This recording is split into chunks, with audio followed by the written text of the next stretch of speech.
And a recent cross-disciplinary report from the UTS on sustainability of the Australian aged care sector concluded that throwing more money at the problem by itself will not make the sector more viable over the longer term. Questions remain. Can the sector survive? Can we afford it? Can we afford not to have it? Will it get worse? Can it get better?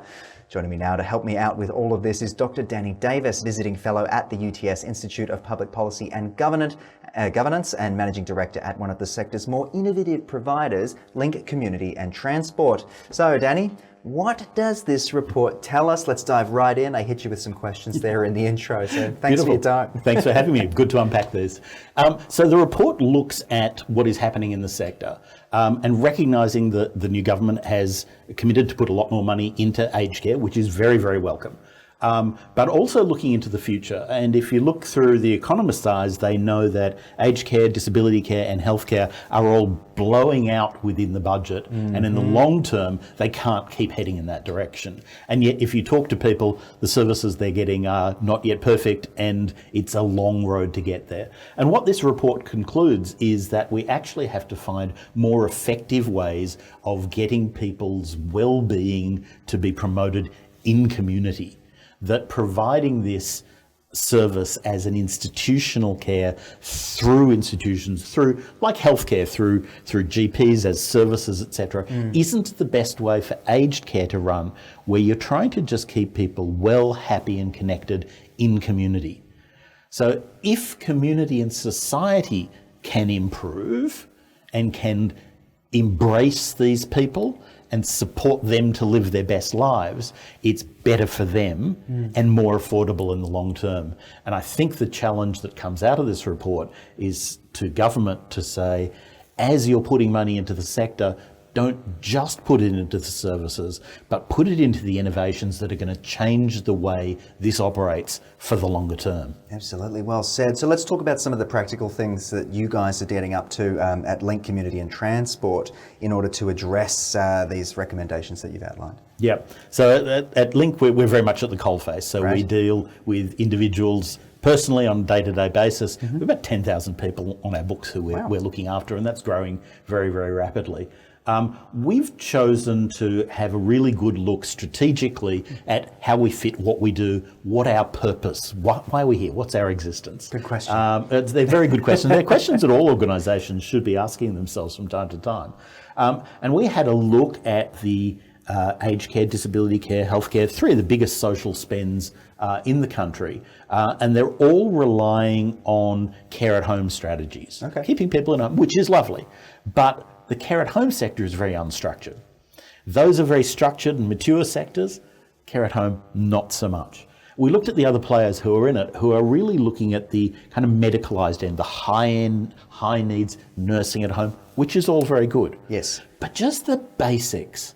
What does it take to keep somebody who's doing all right, but starting to fade? Okay. Starting, as we get older, we all start to have challenges. It's a bit harder to get to and from. Whether it's a kilometre to the station just becomes too much, or whether it's the 20 metres to the front letterbox is becoming too much. We're all on a journey. The more we can support people with just the basics that keep them well in their own home, we can keep them out of those higher levels of care, which is of course good for themselves. Yeah. Keep them as well as possible, keep them as active and fit as possible, and keep them out of institutional care, keep them out of healthcare. That's our goal, and that's where we're really putting our services and our efforts. And think that really there needs to be a lot more of that to kind of push back on the number of people who need the higher levels of care. There's a big element of empathy I'm hearing there from you and the team, which is wonderful, but there also must be a technology aspect to all of this. Is it relevant or is it irrelevant because of the age of your clients, whether or not technology is integrated? I know older people sometimes have trouble with the iPads, with the iPhones. There's grandchildren trying to help them. They just won't get. Digress. It's a great question, though. Absolutely a great question. And even the empathy point there is definitely well taken. We're in a beautiful space where we are mixing empathy with good practice, and whether that good practice is in terms of good governance practices, in terms of good operational practices, and indeed in terms of good technology practices, we're trying to stay at the forefront of that and maintain the empathy. And it can be done. It's a beautiful place to work at the moment, which is lovely. From the technology side, again, a really good insight there. a lot of the sector goes for the thinking that, we're dealing with older people, they struggle to do this, technology is not the answer. Yeah. And we're saying, look, there is a cohort, there is a percentage of our population for whom that's true. And we have high touch, we're on the phone, we deal with them, they love the communication, that's beautiful. But that shouldn't be the only method. Yeah. What we're actually seeing is that because of the way the healthcare, the aged care sector is structured, and particularly the care at home, it's very laborious to find your way through the system. To navigate is the word that gets used.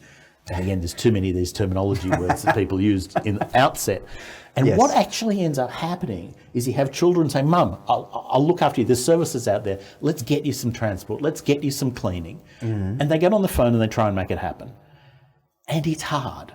And even people who speak English as a first language and have all the money to spend on it still can't find the services. And with a lot of guilt and heaviness in their heart, they go back and, Mum, I couldn't do it.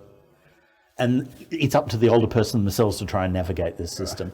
If we take it digital, it may not be the older person themselves doing it. It may be their family. We can re-enable family, neighbours, friends to participate in that aged care journey, which is beautiful from the service accessibility, but it's also just keeping them involved in the day-to-day care journey, which is the goal in itself. And there's that connection again that you sort of referred to.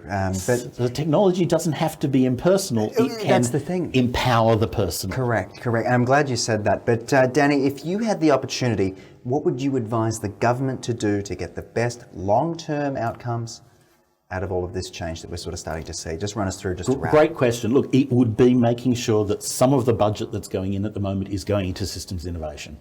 And that should happen in partnership and collaboration, because seeing this issue top down is very difficult. Yeah. Seeing it within a program and within a particular department leans them towards trying to solve the problem themselves, and the problem ultimately needs to be solved across all areas of social policy, across all departments, across all programs at all levels of government. And why? Because people are messy.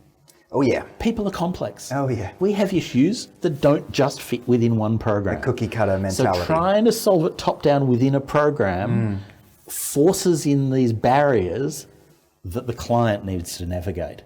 So the things that we would call for, that one magic question, is put money, effort and thought into innovation to change the way the thing operates, and do that in collaboration with people who are working at the grassroots, at the coalface, because that's where the messy people and the real lives come together that can actually bring together all of the supports that are available from government, from all of the different parts of government, together into something that's meaningful to somebody's life. Absolutely. And meaningful words from you, my friend. And thank you so much for joining me in the studio to discuss these important matters. I'm feeling a little more optimistic about the space than I was in the beginning, so I appreciate that as well. It's an exciting space. Thanks for letting me share.